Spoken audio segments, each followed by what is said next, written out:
my goodness, there are so many faces on my screen. This is incredible. We're back. It's been a week. Your friends, your pals, Tommy and Val. We're back, the professionals and animal lovers show. I'm going to take singing lessons, Val, I promise, because then when I sing, it won't be as painful for everybody who might just be. I love it. I always just the way it is.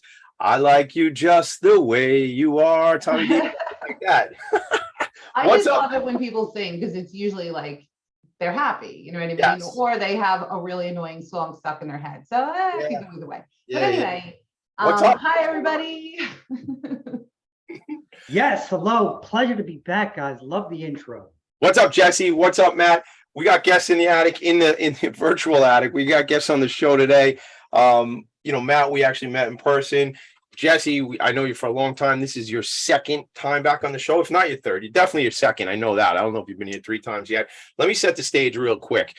I have to this is one of those things, I have to cross out one of the parts of our mission because it starts off like this. We want to amplify the message that we believe the bond between animal lovers is incredibly strong. We're already doing it. Hold on. I got a gift from a friend of mine, and she said that over to me because this is a thing I say it all the time. No big deal. Just changing the world.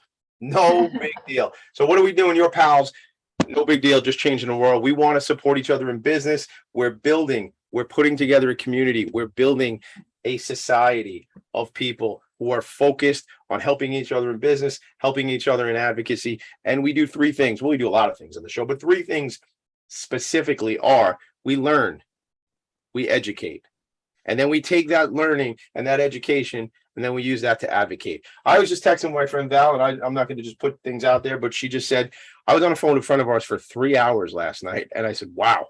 And that's one of our animal advocate friends. Maybe it comes up in conversation. Maybe I just blew her privacy. I don't know. That's how the show is, though. This is just real talk. So that's the thing, though. You're on the front lines, right? You are on the front lines with this stuff. Go ahead, please. These are real bonds. And the truth is that I was reviewing something I wrote a while ago. And it's really all about imagining a world where every dollar that we spend and every decision we make, if it's, we want to support a specific rescue, if we want to buy lipstick, if we want to buy a house, that imagine a world where we sought out compassionate people who have a heart for the animals. Because of course we should want those people to flourish and be very successful as well. So that's the world that I believe we're building. And I am just ridiculously excited about it. Can I read that? I mean, this is actually a text Val sent me, which was a screenshot from, I'm assuming it's Facebook. And it says October 25th, which was 4 years ago yesterday, ironically. And it says, connected an animal-loving mortgage professional to an animal-loving realtor. Refer to pet-loving doctor who needs SEO, search engine optimization. I should have just stuck with it, SEO. Who needs SEO marketing to a digital marketing company who loves pets too. Pet-loving doctor, right? Not that that's his business, but he's a doctor, but he loves animals. The digital marketing team, again, animals. Recommended a CPA who loves dogs to a small business owner who also loves dogs. What we think is we believe that these folks have this bond. So I'll go back to our messaging. The message that we believe the bond between animal lovers is incredibly strong, and they want to support each other in business and in their personal endeavors as well. So we're building this compassionate network so that everyone wins. Especially the animals. And listen, man, we're like a year into the second year of this show. I mean, it started September 1st of 2021. It is now late October of 22. And we're just super fired up about what's going on. We've done a big Compassion Awards event. We had a big luncheon with a bunch of folks. Matt and his team, Matt Korsky and his team, I want to pull the name right, Green Street Eatery. Matt, that was your food we were eating that day, right? Yeah. We had a bunch of different options for you guys. I think Thai bowl and some tacos, right? Yeah. There was these French fries that were supposed to be mock bacon ranch fries, I think, right? Talk to me about those. Yeah, the bacon ranch fries are super popular. We started doing those on the food truck a couple of years ago, and they are definitely one of the most popular side orders that we have on the menu. So we use a marinated tempeh bacon that's grilled with our house-made ranch dressing, tomatoes, green onion, and just our roasted potato strips. So let me just start this off by saying Set it up. this episode is called Going Vegan. Mhm. Okay. And full disclosure, I'm not vegan. I have tried a couple of times. Like, there's a few different diets, if you will, that we've tried to incorporate. We went out with friends, they were pescatarians, and I was like, let's try that for 30 days. I think I lasted maybe 2 weeks. Then we tried flexitarian. What's that mean? Flexitarian? Yeah. It's kind of just it's a trendy way of saying, like, you're really limiting your meat intake, but like, let's say 5 out of 7 days of the week you're eating plant-based, and then your flexibility comes in when you want that piece of grilled chicken or like whatever. But Yeah, person who's primarily vegetarian diet, but occasionally right. eat meat or fish. Got it. Yeah. And then there's vegetarian. We tried that too, not gonna lie. And you know, unfortunately, we have failed at this, but this is where I also want to encourage everyone who's watching this and who is vegan to please be patient with people such as myself, because there's a lot of people out there who do a lot of great things for animals. I mean, like, we know a certified animal wildlife rescuer who's out there picking up injured deer and you know, falcons and hawks and all of that. And she's not a vegan, but she's doing great things for animals. So please don't hate us because we're not exactly where you are. You know, like, you're more evolved than us. You're maybe more disciplined. You have more willpower.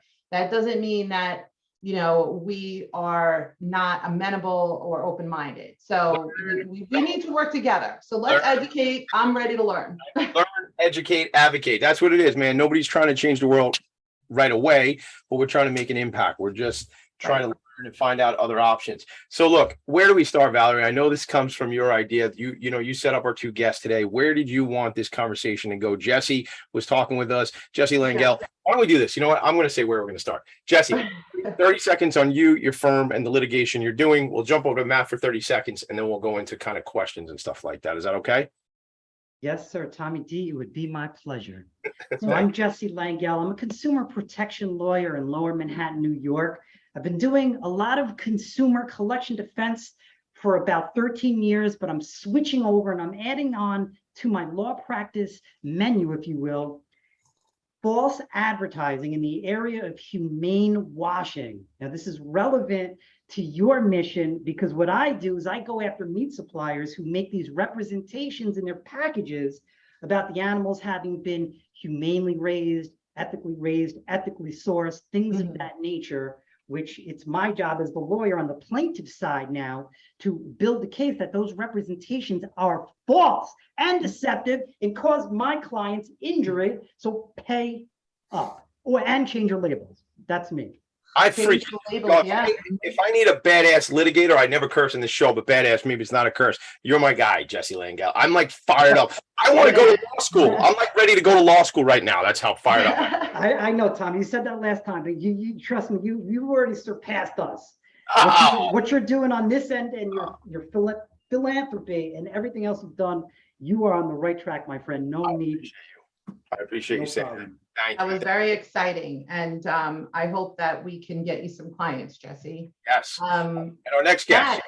Matt, yeah, go ahead, 30 seconds, whatever. We're pretty flexible. Awesome. Thank you. All right. Well, I started a vegan food truck, Long Island's first vegan food truck 4 years ago. I was a school teacher for 13 years before that. But we started Green Street Food Truck a little over 4 years ago. And then we opened our first storefront in Levittown last year. And again, continuing to be the first ones. We're the first fully vegan, fully gluten-free restaurant on Long Island. The last few years, we've been voted best food truck on Long Island. And this last year, we also voted best vegetarian restaurant, even though we're completely vegan. Hold on, wait. You said you were voted best food truck, not best vegan food truck, best food truck. Wow, that's huge. Yes. Way to There's go. a lot of food trucks on Long Island. Yeah, it's grown exponentially in the last few years. So it's Wow. Right. Definitely an Wow. uphill battle. A lot of people didn't think it was, maybe a wise idea to start a vegan food truck on Long Island, but there's definitely a need and there's a market, kind of like where Jesse's at with his litigation. Mm. There's a lot of need for that, and there's going to be someone that needs to fill that spot. And I think Jesse's doing great. That sounds amazing. I'm excited to hear more about that. But as far as like the vegan food on Long Island, it's grown, and people are open to trying new things, and like the bacon ranch fries that you were talking about before. Yeah. Perfect opportunity for people to step into trying something that they already kind of feel comfortable with. They already probably like bacon ranch, all that good stuff, and then we Mm. just do their own little spin on it, Mhm. try to do everything as much whole food plant-based as possible to not only have it taste good, but also be good for themselves as well. So isn't there's sorry about 1 second. I just want to make sure I have the right website. Green Street Eatery.com.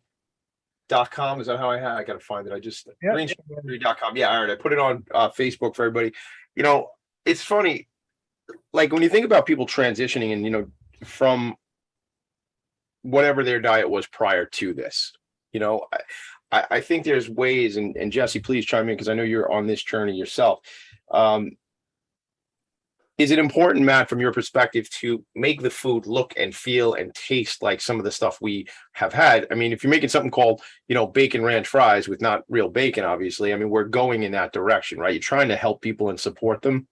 Yeah, I think for people at the beginning, it's really important to kind of choose those items that you're already familiar with, and to not step too far out of bounds into the unknown, because although a lot of the flavors are going to be very similar, they're going to be different. People come, they're like, oh, this cheese doesn't taste anything like real mozzarella cheese. I'm like, it's not, because it's not the same ingredients. It's not made the same. It's going to taste similar, but once you try it a little bit more, you're going to like it. It's like anything else. Like sometimes there's some foods you have to, kind of get accustomed to. But that's what I tell a lot of people. Like when you first go vegan, or when you're stepping into that idea of moving in that direction, think about the foods that you already enjoy. And if you're someone that likes to cook, find some recipes that are similar to what you're already enjoying, so that it's not a huge transition period. It's like if you're someone that's eating McDonald's and, Burger King every day of the week, and now you're going to go on just kale salads and like, Yeah. like that's not going to happen. You're going to fail. So You set yourself up to fail, right? And I want to say one quick thing too. What Val said earlier, about being compassionate for each other. I think it's really critical for people to be compassionate for themselves and give yourselves a pass. I mean, you're making, if you're making this transition, it's a big situation. You're changing a big habit. I mean, there's so much wrapped into the meal. The meal is not just, sustenance and putting food in my body so I don't get a headache. It's the meal is us together, it's people, it's family, it's all that stuff. So yeah, you have to be compassionate. Anytime, in my opinion, you're making a change, you have to be compassionate on yourself. I have a litany of questions, but I feel like I'm going to save them for the next segment because I see we have to go to break soon. But are we there already? Now I'm mad about breaks. I know. The breaks kill me. They kill my train of thought. However, I just want to let you guys know that for me, one of the most helpful things coming from our good friend Joanne over at HSUS, she too is not completely vegan. She's, I would say maybe 90% there, but she says, like, even if the entire country just did one meatless day, Meatless Monday is a program that they've been pushing for a while, it would have a huge impact, on the amount of meat that would need to be produced to fulfill everyone's, shopping, whatever. But the point is that little changes also add up. So if we can, maybe take that in something like bite-sized nuggets, no pun intended, cold turkey, also no pun intended, That's not might true. not be Cold for tofu. everybody. What? cold tofu. Cold tofu. Meant to do that. That sounds delicious. No, but I'm just saying, like, ripping off the Band-Aid and going all in 100% may not be the right path for everyone. I know it didn't work out for us. So anyway, I'll reserve some of my questions for after we come back. All right, we're gonna go to a break. I'll share greenstreeteatery.com. I'm gonna share it when we go to break, so you'll see it if you're watching on Facebook. If you're not, check out Facebook, P.A.L show, Professionals and Animal Lovers show. Check out the mac and cheese. It looks unbelievable. On the website. I'll show that when we go to break. Yeah. What I don't know what I was gonna say. This is Professionals and Animal Lovers show. We'll be right back. Are you a business owner? Do you want to be a business owner? Do you work with business owners? Hi, I'm Stephen Fry, your small and medium-sized business or SMB guy, and I'm the host of the new show, Always Friday. While I love to have fun on my show, we take those Friday feelings of freedom and clarity to discuss popular topics on the minds of SMBs today. Please join me and my various special guests on Friday at 11 a.m. on talkradio.nyc. Are you a conscious co-creator? Are you on a quest to raise your vibration and your consciousness? I'm Sam Leibowitz, your conscious consultant. And on my show, The Conscious Consultant Hour, Awakening Humanity, we will touch upon all these topics and more. Listen live at our new time on Thursdays at 12 noon Eastern Time. That's The Conscious Consultant Hour, Awakening Humanity, Thursdays, 12 noon on talkradio.nyc.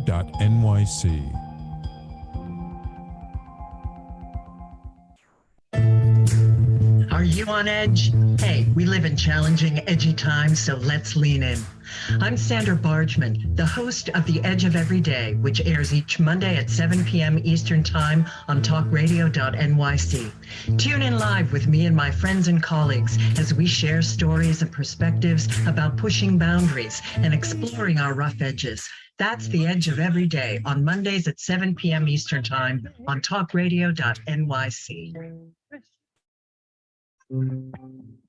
You're listening to Talk Radio NYC. Uplift, educate, empower.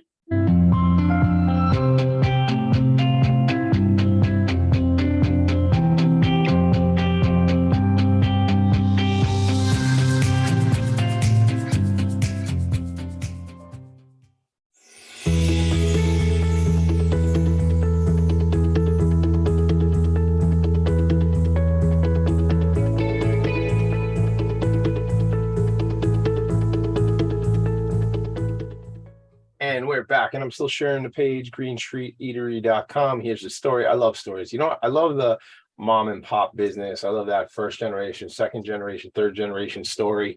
You know, I just love those things because it's people getting out there, finding something they're passionate about and getting out there and doing it. And that, Matt, I see you and Caroline and see that's like what it is, right? Like that's something.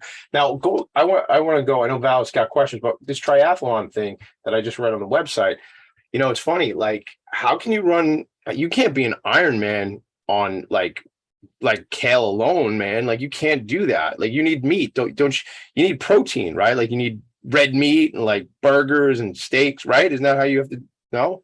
Yeah, well, that was kind of my thought. I mean, I went to school. I was a phys ed teacher. You know, I was a health educator. I got a master's degree in health education, and my whole upbringing was with the idea that you need meat, milk, eggs. You know, for the protein, to fuel any type of athletic endeavor that you're going on. But when I was embarking on my triathlon journey towards completing an Ironman, I read a book called Finding Ultra by Rich Roll. He's gotten a really great podcast that kind of inspired me to maybe move in a different direction. And it blew my mind that he had done these ultra, even farther distance than Ironman, like pretty much a double or triple Ironman, all on a vegan diet, which led me to kind of do a little bit deep dive into more about veganism. And my Ironman was done fully vegan. I went vegan cold turkey, cold tofu. You did. Cold tofu. Yeah. So for me, it's just kind of how I work. You know, something where I have to be all in or all out. I can't dabble with something because it's not gonna work for me.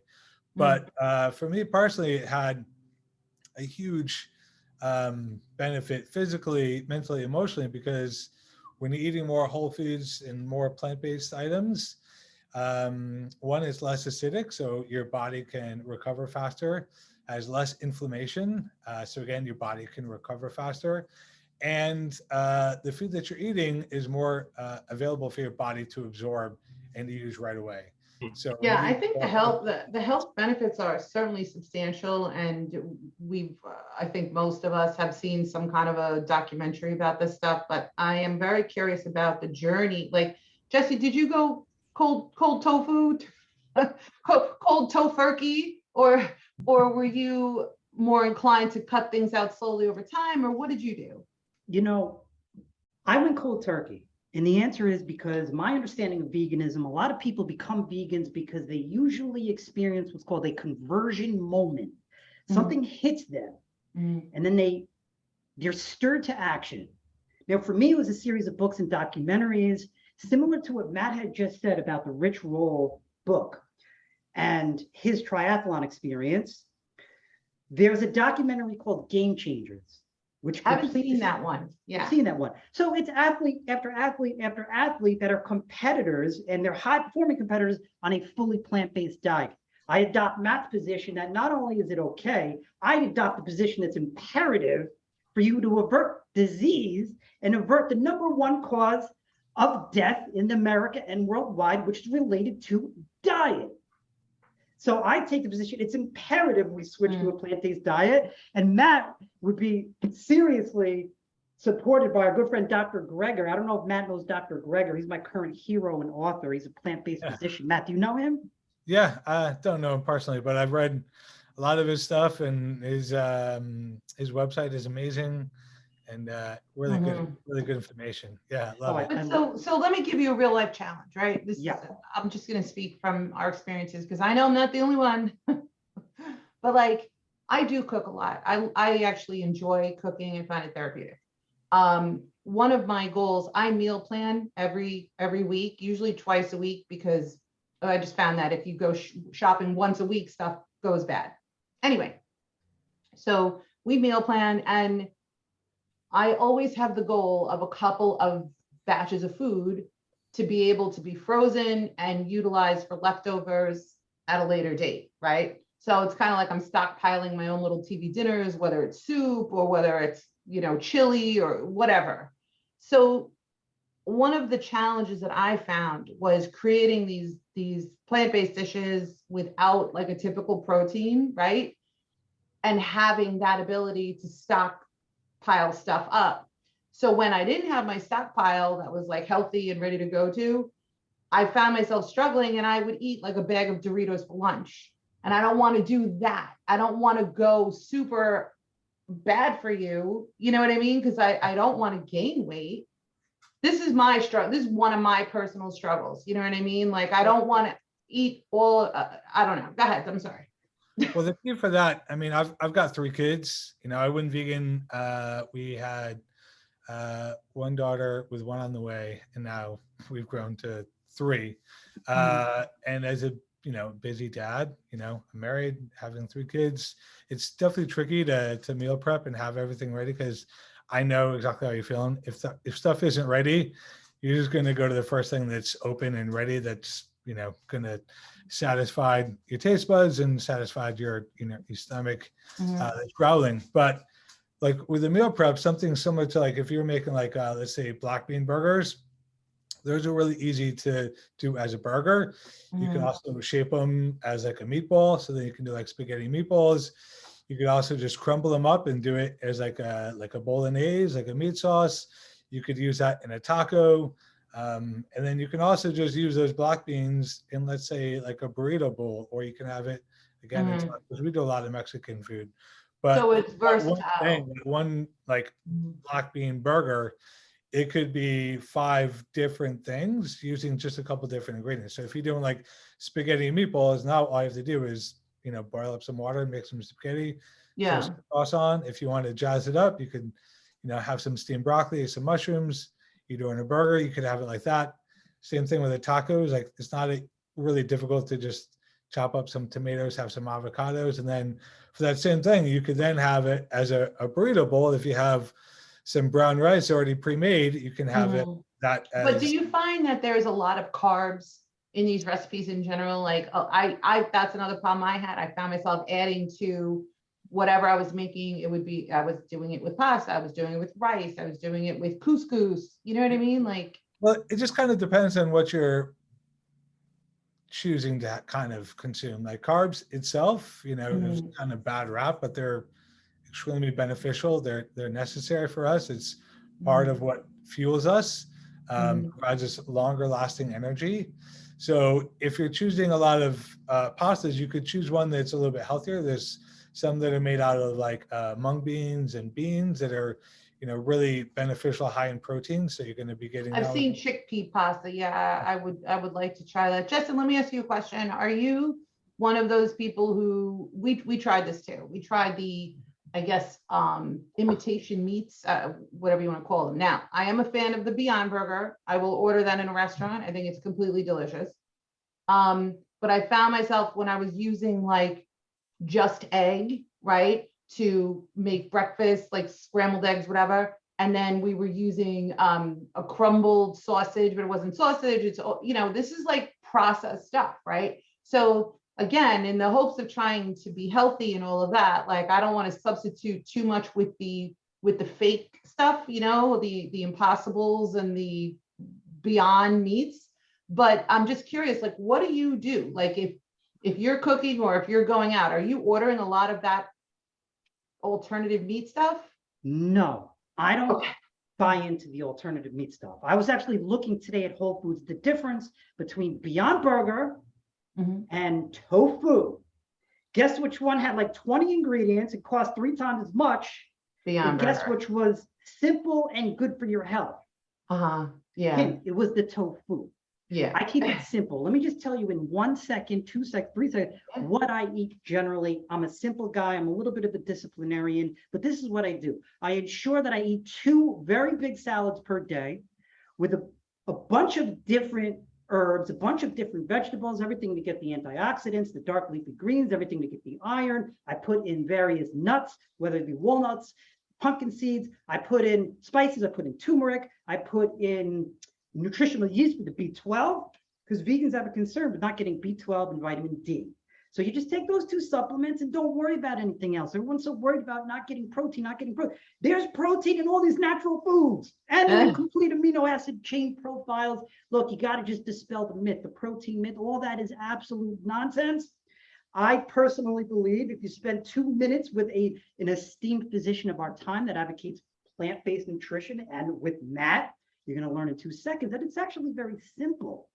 You don't have to overcomplicate and trying to figure out ways to detach yourself from reality and figure out, okay, what can I eat? Just go simple. Fruits, vegetables, grains. And you're worried about carbs? Bring on the carbs. You want whole grains. We need to go with whole grains, whether that be quinoa, barley, oat, anything that provides you the fiber, because the real issue here is fiber. People don't get enough fiber, and carbohydrates are good. Like Matt said, they fuel your brain. Our brain runs on glucose. Our energy goes on glucose, not from plant protein, from glucose. So you want to go with whole grain foods that literally give you the energy you need, trap water, trap calories, by the way, which help you lose weight, okay, in the process. So you can eat as much healthy plant-based food as you want and still lose weight during the process, which I've done over the course of the last year. I just want to tell you, you make me feel like I can do it. Like you guys make me actually believe I can do this. Should we challenge each other to something? Maybe we don't. Maybe we should. Let's think about it. We don't have to do it. Well, I have more questions before I can. Yeah. Wow. All right, we'll talk. I haven't challenged you yet. I haven't challenged me, but I will tell you this. Right before Jesse said quinoa, I pulled it up. It looks like quinoa. It's actually pronounced quinoa, like Jesse knows.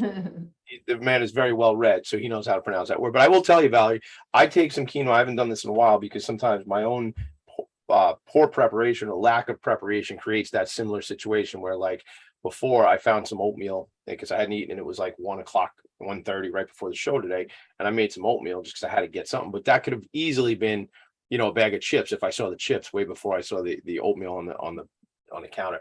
But quinoa, I take some garlic, some onions, put them in a pan, fry them up. Quinoa's been cooked now, so I throw the quinoa in there, and I make it almost like vegetable fried rice, like you get from the Chinese restaurant. Yeah. you can have a lot of fun with this stuff. It's not like, see, I think it's a big thing about mindset, and then we'll go to a break. But the mindset in the set says, oh no, I can't eat anything anymore, right? Or holy cow, this is incredible. Look at this wide world. Look at all these colors. Look at all these greens and reds. And wow, and not to mention these two men telling us about they feel better. The guy runs freaking triathlons. I'm not running a triathlon, no matter how healthy. It is a mindset. It is a mindset. And I do struggle with the thought of Thanksgiving. Go ahead, I'm sorry. All right, so maybe we'll do it that Friday after Thanksgiving. Before Thanksgiving.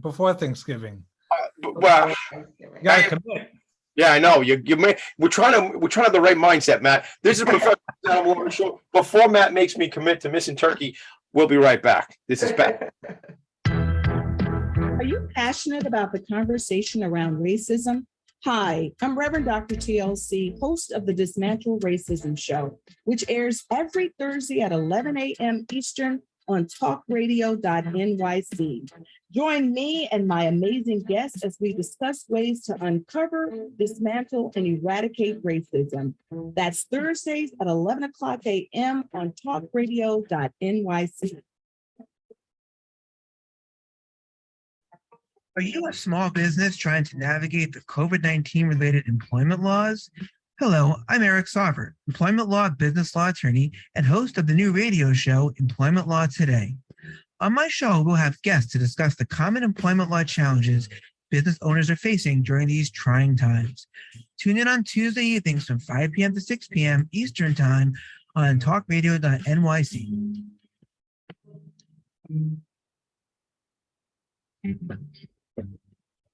Hey everybody, it's Tommy D, the nonprofit sector connector, coming at you from my attic. Each week here on talkradio.nyc, I host a program, Philanthropy in Focus. Nonprofits impact us each and every day, and it's my focus to help them amplify their message and tell their story. Listen each week at 10 a.m. Eastern Standard Time until 11 a.m. Eastern Standard Time, right here on talkradio.nyc. You're listening to Talk Radio NYC at www.talkradio.nyc. Now broadcasting 24 hours a day.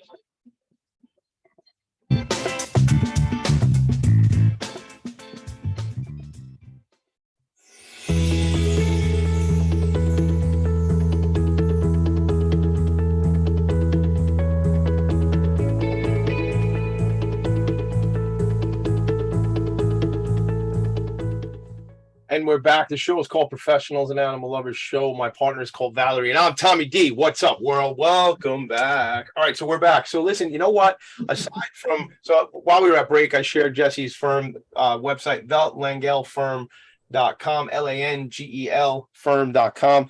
And let me tell you something. The fact that you can be healthier by doing this is incredibly special, incredibly important. But then how about, do you know this? We don't have to go too much into it unless Matt or Jesse is knowledgeable in these matters, but the planet gets healthier when we do things this way. You know, yeah. I mean, it's probably something nobody wants to talk about, but it was in one of those movies. I have game changers up on this, but there was another movie, it might have been Forks Over Knives. It was one of these Netflix ones. It's not a Netflix movie, but it was on Netflix. And it was like I think it's North Carolina. The whole state of North Carolina stinks like burps and farts, it's methane, and the methane is, Jesse, can you help me with that? Because I think you probably have some information on that one. Oh yeah, I mean, there's tons of documentaries now. The one I saw was What the Health, which I found to be pretty transformative and showing the destruction to the planet, particularly the loss of biodiversity, which is so staggering, it's not even comprehensible. And the facts show that meat agriculture is responsible for more environmental damage than transportation, or they're neck and neck, or so. It basically has climbed to be the worst offender of climate destruction of any single industry on planet Earth. All those beef, all those cattle that are made into burgers, which, you know, the tragic slaughterhouses, that's another episode of this show. But all that is just, again, they're human, like they're not human, they're living beings that release gases that actually affect the planet, right? And excrete waste into the waterways. So they're polluting the water, which is giving these municipalities tons of problems. They're affecting people's right to enjoy their own property. The biggest case of the last couple of years was the MacGyver case, where Smithfield, the world's largest pig producer, was sued for creating a public nuisance in the communities in North Carolina, for the disgusting putrid smell that invaded these people's homes, that these pigs actually produced bacteria in their feces that made it through people's windows and doors and landed on their stoves. That's part of the case, part of the evidence in the case. It's gotten so out of hand, it's incomprehensible. I mean, look, I call these cases trifecta disaster cases because no matter which angle you look at this problem from, it is indefensible.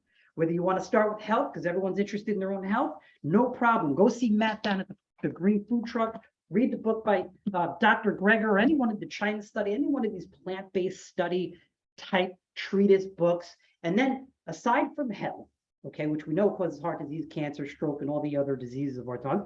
But yes, ethics. A lot of vegans become vegans because of the ethical philosophy. The ethics, you cannot turn a blind eye to what's actually happening. It's the violence is hidden.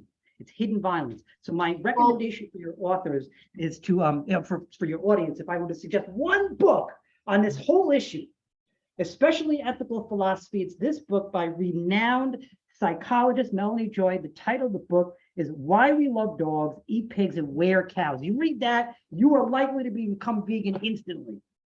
I want to say something about this issue too. It was brought to my attention by a neighbor of mine from my old neighborhood, and she's vegan. She's really cool. She's got a cool look, and she drives around in a Jeep, and her entire Jeep is covered with like Cowspiracy and Forks Over Knives, and like recommending all of these movies for people to see. But anyway, you know, she said to me something that a lot of people just don't talk about is the workers of these places, the slaughterhouses, and the factory farming, because a lot of times, unfortunately, they are in areas that are not very affluent, and the people that are working there are often immigrants. They're not even they're not documented, and there is a ton of depression.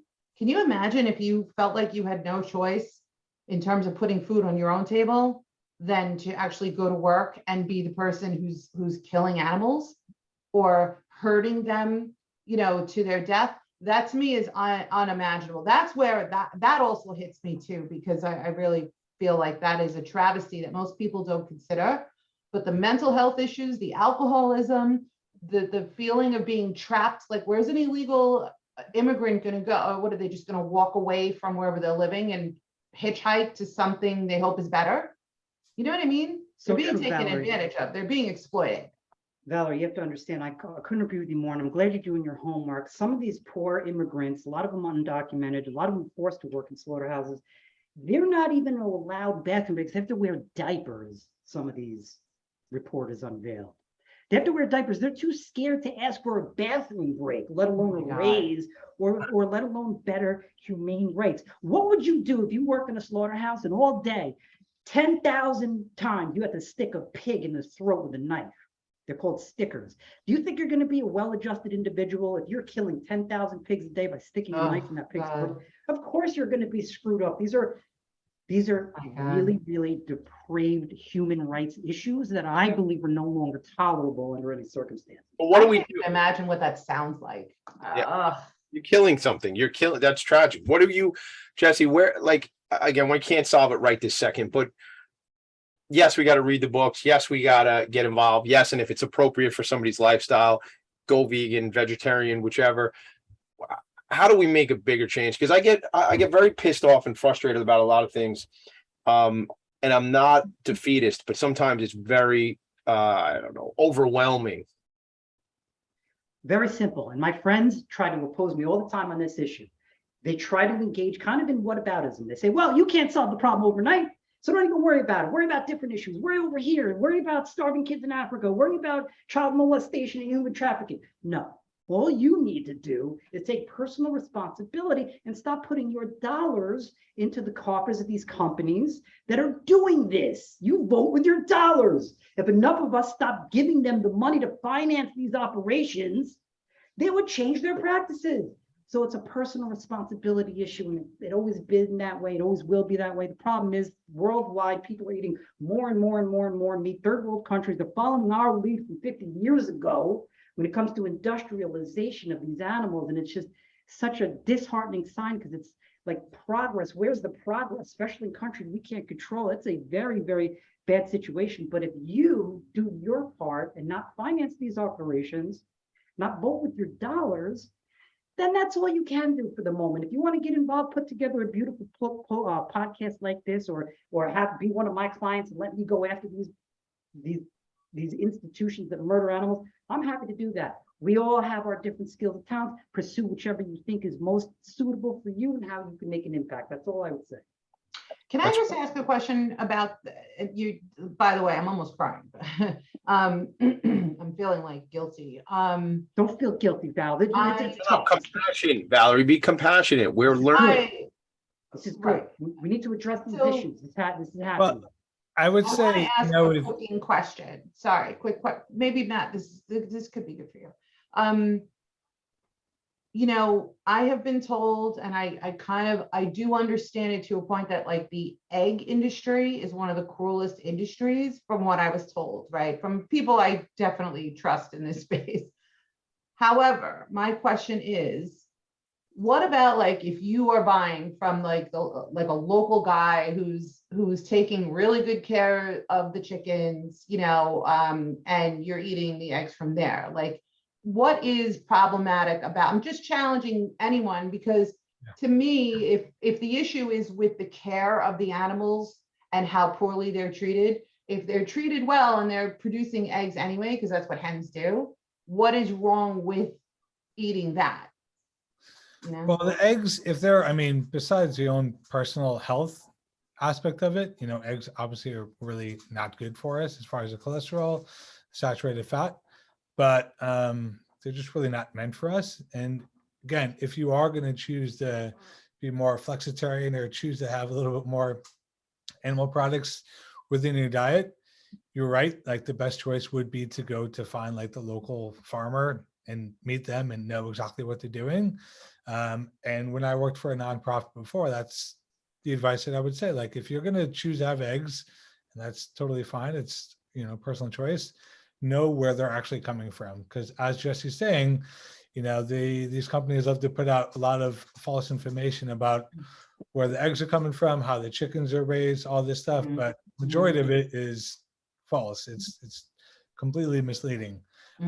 But if the eggs aren't being used, then the chickens themselves would then eat them, or they would kind of be nourishment for the earth, and it comes all the way back into compost. Yeah, because that was a big struggle for me. That was part of my struggle, because eggs are in everything. Like they're in a lot of stuff. You know what I mean? Like they're in salad dressings, like Caesar salad, whatever. They're in baking. They're in, you know, breakfast.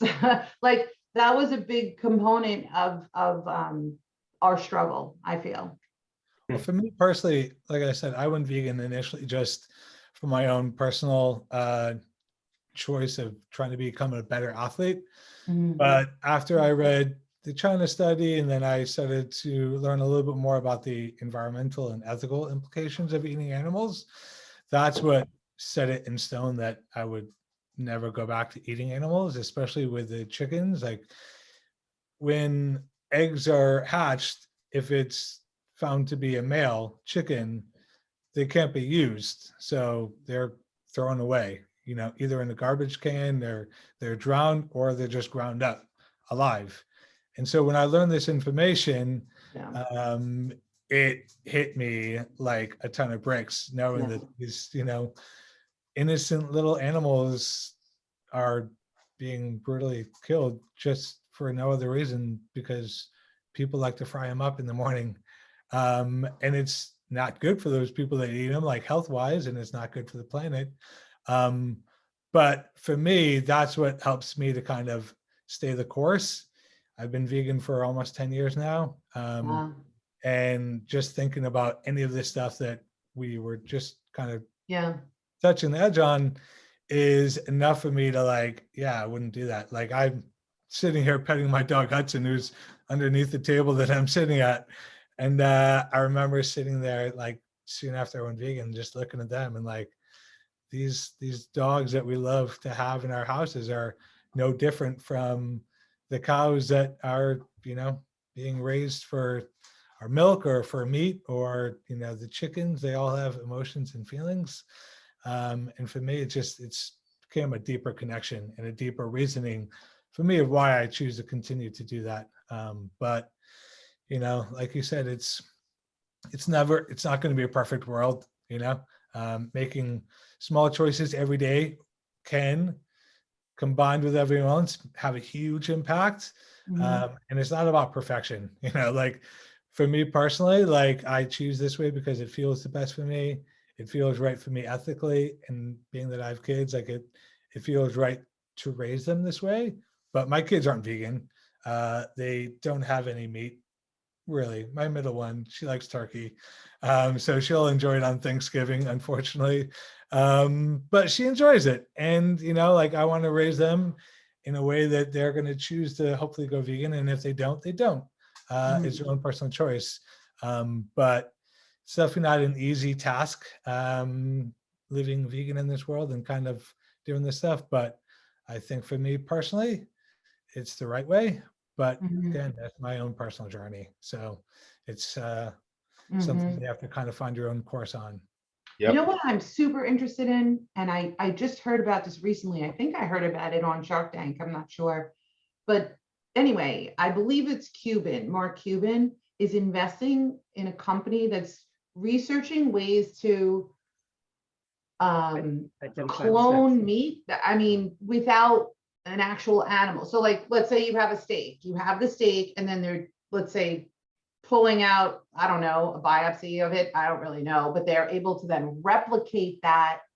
Is that a good thing? Like, how do we feel about that? I think it's super interesting and very original for sure. Mark Cuban on the show. That's probably what we should do. Let me text Cuban and we'll see if we'll get him on. Yeah, he said he was busy today. Stem cell meat, they're making progress with that, Valerie, but it's so overly prohibitively expensive, and maybe in 20 years it'll work. But I say, why play the psychological game still? Just eat your beans, just eat the natural food you were designed to eat, instead of having to recreate nature. We're already having enough problems with the GMO and all sort of nonsense. Just go plant-based and call it a day. Jesse, I wanted to, we got to go to a break because we're way over and we're going to run out of time to even come back and do a third segment if we don't leave soon. But I will tell you this. I love YouTube. I learn so much on YouTube. It's just a leveled playing field. We can learn so much. But I watched on YouTube, it was definitely YouTube. I was going to say TikTok. But these guys made a steak, which was not a steak, but they used it as like maybe nutritional yeast and spices and like whatever, and they were able to make the texture of the steak, and then they cooked it. And if you need to feel like you're eating a steak that bad, Val, I'm not speaking to you, I'm speaking to everybody. I like a steak, I really do, but you know what, because of all the stuff we're talking about, I could certainly put it away. But there's alternatives that can make us from our head think we might be eating the thing. You remember, reminds me of the Matrix, when he's eating a steak, you know the guy, one of the Matrix guys, you remember this movie, he's eating a steak, he goes, I don't even know if they know how the computers know what a steak really tastes like. So maybe there's a way we can trick ourselves, which I think is a mindset thing. Is part marinated portobello mushroom. I've done that one. I love that. It's great. That's a good one. Home run. That's a good one. Yeah. But marinated with some like steak seasonings. Yeah. When we get back, I just want to give my two-second response to the labeling issue that Valerie brought up with the cage-free and pasture-raised and all that stuff, just so I can give my 2 cents as an advertising lawyer with significant experience. Well, I would say worthy experience in that area.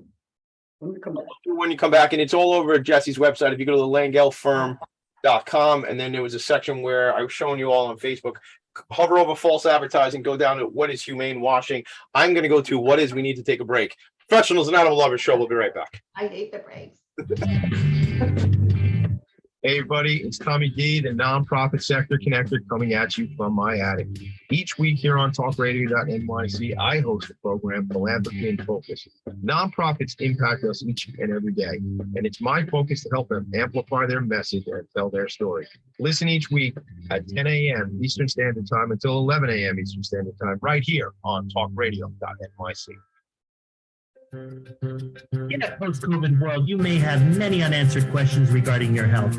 Are you looking to live a healthier lifestyle? Do you have a desire to learn more about mental health and enhance your quality of life? Or do you just want to participate in self-understanding and awareness? I'm Frank R. Harrison, host of Frank About Health, and each Thursday, I will tackle these questions and work to enlighten you. Tune in every Thursday at 5 p.m. on talkradio.nyc, and I will be frank about health to advocate for all of us.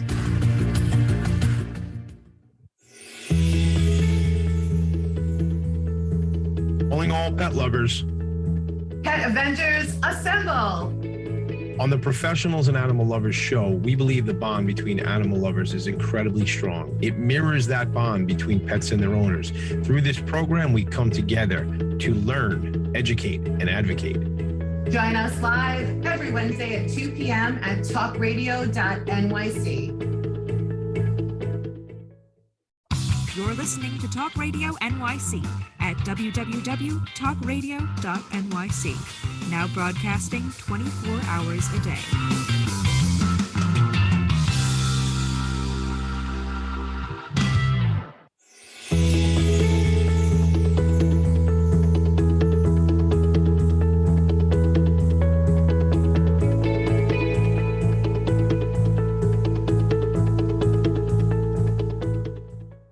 Val, tell them we're back. We are back, and I really want that grilled mac and cheese. And I want it like now.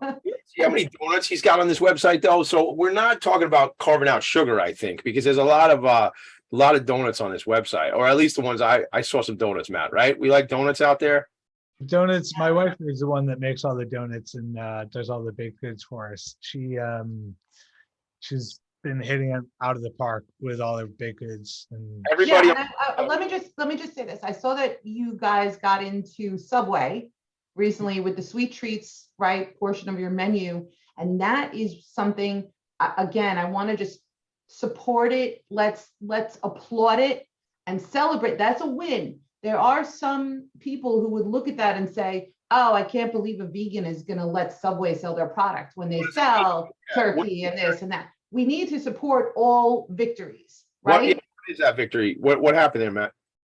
I'm not sure if you have the right information. The store that we took over was a Subway. I know that my good friend Dan, who actually started a place called Plant Daddies in Oceanside. I thought it was Subway. Okay. All right. Well, anyway. So we took over a Subway, which is amazing. And their Subway sign, we converted to say vegan with the same kind of like logo branding. But, a bigger win. All right, I got that one wrong. But my whole point is that if I cut out beef, okay, hypothetically, if I said, you know what, I'm going to go one thing at a time, right, which some people do. If I cut out beef, that is a huge victory, at least for my household. Yeah, totally. You know, it would. That's a big direction. Yeah. Every step matters. Yeah, and Jesse, to your point about the labeling, I want to let you know a few years ago, we went to Whole Foods for a turkey for Thanksgiving, and they have like a rating system basically on how their turkeys were raised, right? So like, I forgot, I think there's 4 numbers, but like, let's say 4 was like the most humane, well-fed, cage-free, yada, yada. And the number 1 might be like, it's in a cage, but it's this big. And what? So the advertisements that you want to bring up, are they also relative to turkeys? Or are we talking just chickens right now? Everything, all those self-regulated assertions. Like, you got to keep in mind, these people, they're making up their own claims. Okay. Yeah. The area of labeling and animal welfare, if there's any regulation on it, which there probably is not, the companies make up their own definition unless they have a certifying agency. They just try to pawn off the humane claims and put the burden on the consumer to go look up GAP. You referenced GAP of Whole Foods, the 5-step process. And by the way, I know the guy who had a helping hand in starting that. And you know what he says about that? He says it's nonsense. Okay, Farm Forward, they just sued Whole Foods. Farm Forward had a pivotal role in creating GAP. And I know I'm saying this, and who knows, they might try to come after me, but this is my First Amendment rights play here. And I know from a fact, just because I've done my research, that they sued Whole Foods and they put the public on notice that this whole GAP scheme is nonsense. What is GAP, Jesse? Tell us what GAP is. We don't know. GAP is Global Animal Partnership. It's a certification where the certifying body says, give me money for an application. I also probably want royalties, 5 cents a sold product, and we'll let you use our insignia of humaneness. Everything is hunky-dory over here. If an inspection is done, maybe it's once a year, maybe it's 15 months, and you could go ahead and use our label to substantiate to the public that the animals that you are raising in intensely confined conditions and killing as infants is in fact humane, when we know it's not true. It defies common sense. But also you're paying more. You're paying more for that same product because you believe that it was raised more humanely. Of course, it's a fraud. It's fraud and it's deception. And that's why lawyers like me got to get in and use these statutes, because identify this issue as probably the biggest consumer fraud I've ever experienced in my entire life. Wow. By the way, you don't believe me? Go do a FOIA request. I did a bunch of FOIA requests. Go to the federal government, okay? Because the federal government is supposed to pre-approve when it comes to meat and poultry, when it comes to beef and poultry. They're supposed to pre-approve special claims, they're called, which relate to animal welfare. So you want to say humanely raised, you want to say ethically raised, you want to say responsibly raised, you want to say humane this, humane that. They're supposed to pre-approve the claim, and it's supposed to protect the companies from suit under this doctrine of preemption, which I have fought with my own cases, and I feel like I succeeded in that regard, because I think it's absolute nonsense. But my point is, see what they substantiate to the government. Look what their proof. If you can say that that substantiates humanely raised, then I will stand corrected. I've yet to see a properly substantiated set of documents supporting the claim humanely raised. Whatever that means in the context of factory farming, which by itself is an oxymoron. How can you humanely raise an animal to grow obese and die in 6 weeks? Can you do that? How is that humane? How is that humane? It's not humane.